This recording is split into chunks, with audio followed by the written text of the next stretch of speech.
Thanks, Rob. I can't let this opportunity go without saying a special thank you to Rob tonight. His new series of Utopia starts tomorrow night and he's in strong demand everywhere to be promoting and talking about the show, and a very special thank you, Rob, for doing tonight. I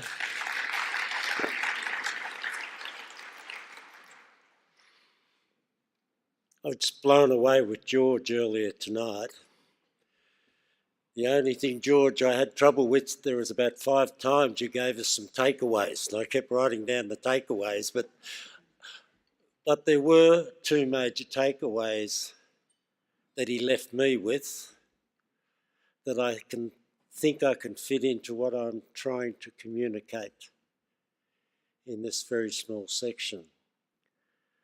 The first one was that the best periods of growth for Australia have been directly correlated with our highest immigration levels, back over 200 years. The second one he left us with is there is no other country that is anything like our makeup. There's no other country can even get near the migration experience that we've had.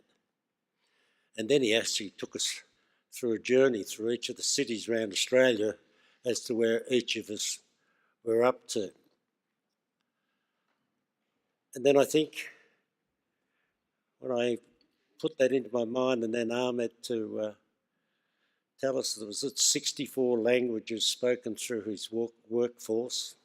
A quarter of his workforce have English not as their first language, and I've forgotten the numbers, but it was some over 100 different nationalities represented. We get a chance of first-hand seeing what is happening in the real world of Australia. When the economists are pouring through the aftermath of the GFC, or the global financial crash, which they're still doing and still trying to work out what it was about, how many new 1,000 rules will we have, but it won't stop the next one. But the one thing that caused Australia to be different from most of the rest of the Western world was we kept our doors open and we kept having migrants come, and they've turned out to be the most important part of why we suffered less than the rest of the Western world. When commodity prices rocketed to their high levels in 2010, as a country we wanted to take the most we could from that. Again, we turned to migrants. They filled the skill gaps. We continually do it. Too often I read stories about migration in Australia as though it's a history. It's not a history.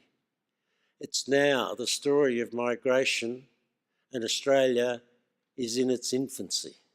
It is yet to be played out. When that's the case with this change and the numbers and where our migrants come from and our visa categories and our 2-step programs and our different skill shortages and our China Free Trade Agreement, we need leaders. We need leaders to actually tell us, to lead the community in the narrative, to make sure the community understands what the country is trying to achieve, and leaders to make sure we settle our migrants well. It is my pleasure on your behalf to thank the Prime Minister for the leadership that he has shown in this area, and I welcome him now to address you. Ladies and gentlemen, would you please welcome the Prime Minister of Australia, Mr. Tony Abbott.